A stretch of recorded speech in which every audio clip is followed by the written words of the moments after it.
I found out my friend was secretly cheating, planning to take full custody, and trying to destroy her husband. So I blocked her without a word. Am I the a-hole? I didn't slowly drift away from this friendship. I didn't explain myself. I didn't even give her a chance to defend herself. I just blocked her on everything and disappeared.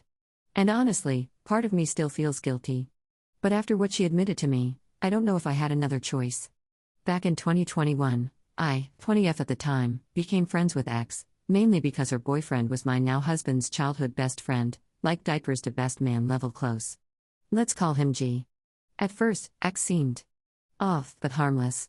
She had a habit of telling really elaborate lies that made absolutely no sense. For example, she once tried to convince my husband that her family owned a bazooka that had been passed down for thousands of years. Yeah. That kind of thing. Around the same time, both of us got pregnant with our first sons, and despite her weird behavior, we stayed close. But over time, things started to feel wrong. I watched her constantly tear into G, not joking around, actually tearing him down. It felt verbally abusive, and I regret not speaking up back then. Then, in 2023, she said something that completely changed how I saw her. She claimed she was colorblind, saying she saw everyone equally. And then immediately followed it up with racist comments about black women being dirty. She also said that was why black men prefer white women. This was right after I had just complimented my best friend, who is mixed. That's when I started pulling away. I stopped bringing my son around. I avoided hangouts. And when she confronted me, instead of telling her the truth, I let her manipulate me into staying.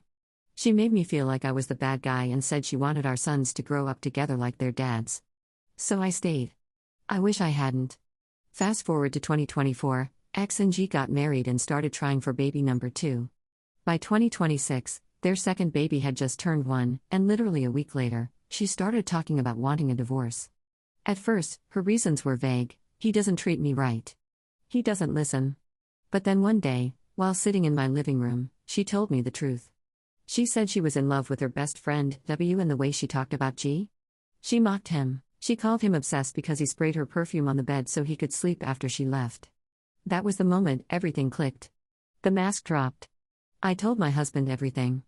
The entire conversation was even recorded. We have cameras in our home for safety. We seriously debated telling G. But we were scared it could push him over the edge and affect his custody of the kids. To this day, that decision still doesn't sit right with me. Then things got even worse. Her father passed away suddenly, and while she was gone, we helped G however we could. He took time off work, had help from family, and was doing everything he could for his kids. But when she came back, she started building a case against him. She said the house was disgusting. She questioned his parenting. She hinted at neglect, without any proof. Then she said it outright: she wanted full custody. She called him a terrible father. She said she regretted ever marrying him. And the final nail in the coffin? She was already talking to W romantically before the divorce was even finalized. The last time I saw her, I got into her car and she was on the phone with someone saved as my Woody. She tried to hide it at first. Then admitted it was W, the same guy she claimed was just a friend. At that point, I felt physically sick. I was stuck between my morals and not wanting to make things worse for G during a custody battle. But after talking to my husband, I realized something: I don't want someone like that in my life. And I definitely don't want someone like that around my child. So I blocked her. No explanation. No confrontation. Just gone. The only thing I feel guilty about is that it might affect the relationship between our sons. My husband and G are still close, and we're hoping the kids can still grow up around each other.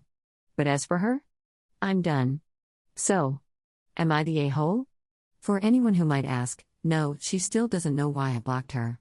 But if she ever finds this, now she does.